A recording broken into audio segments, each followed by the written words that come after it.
So I think you have to go backwards.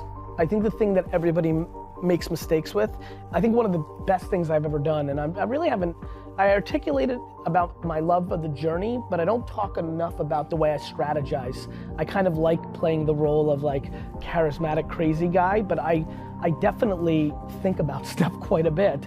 And I think the best way to win is to know where the hell you're going.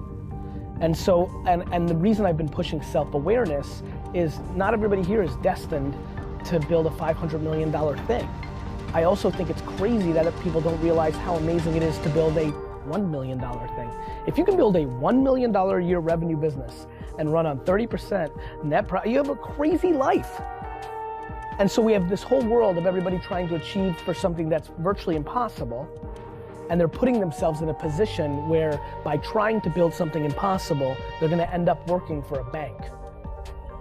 Because the one thing that people haven't factored in yet is globally, the economy has been pretty good for the last decade, or at least 8 years.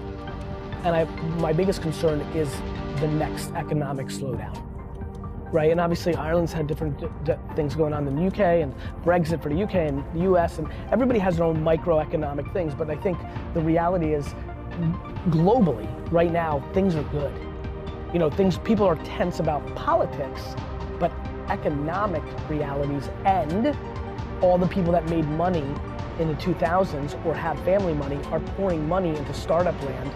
A rugby startup can actually get money from some individual, you know, that made money prior. I mean, the amount of $25,000 and $50,000 stupid checks I've written in the last 5 years, you know, and so when that goes away, what happens? And so I think that that's a long-winded answer for a couple things. One, you need to know what your ambition is, right?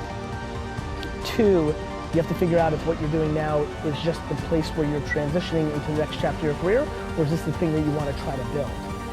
And so if you actually decided from a strategical standpoint that the next 2-3 years is really just about learning, less posturing, faking it to make it, more just learning, tasting it, understanding the grass is not always greener.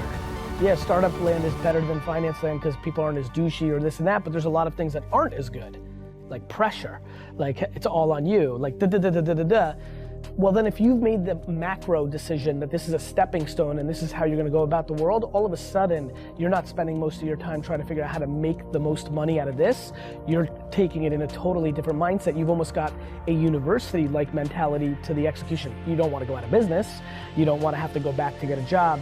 But I would, this is advice I'm giving, I'm giving advice to everybody right now. You really have to know what you're doing, like at the macro. And the other thing is you have to be flexible enough to know it changes. What your ambition is at 19 and 15 and 22 is different than what your ambition is at 41, and you have to be flexible in that reality. So I think it's a strategic answer, you know. And I think that I think you need to think about tasting everything, because you're a young man and you want to figure out what the hell you like and what you're good at. There's just an incredible, you know, like kind of access point of like what you're great at and what you love. When you stumble into being somebody like me, you really win. When what you're naturally great at is what you naturally love the most, and away you go. The amount of people that I meet every day that are great at something but have no interest in being a CFO. They're insane with numbers, but they don't want to do it. They want to sing, right? Or, you know, like, and so that's tough. You see it in athletics. Like, people don't understand athletes. The amount of athletes that just do it because it was the best way, in the same way that somebody goes and becomes an accountant, and they don't love competition, and they don't love the sport. It's crazy.